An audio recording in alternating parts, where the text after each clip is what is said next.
that was a lot of fun. This thing rips. Of the three, I would say this one's on the podium as being one of the top three best out of 7. This one's got the DG pipe. So, want to grab the stand? If you're in your 50s and raced motocross or 60s, back in the 70s, this was the bike to have. This was the dream bike, and this one runs really good. The top end's new piston, new rings, new base gasket, new top end gasket.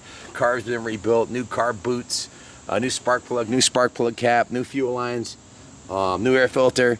You can see it's got a new gold chain and beefy aluminum rear sprocket, brand new set of Dunlop tire, rear tire, Dunlop front tire and tube. Fork aluminum lowers are polished. The seat's been recovered. Tank was previously painted by the previous owner. It's a amateur at-home paint job, but it looks pretty good. Certainly the VMX side panels look outstanding. They're super glossy. This is a Steiger Designs graphics package with the Mugen logo, and those are Steiger Designs design number 1s, which are removable if you want to take those off and put your number on there. New Elsinore Sierra 125M stickers. The pipe on it is a DG. I believe this is an authentic original DG in really good condition.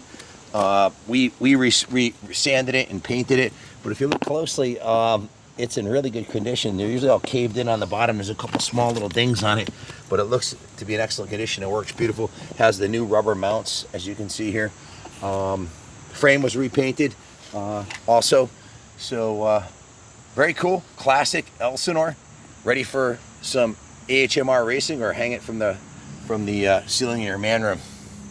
Have been upgraded to the Renthal bars. It's got the vintage crossbar pad, but these are a set of Renthal K971s. You can see it's got a new front brake perch, front brake lever, front brake cable, clutch perch and lever.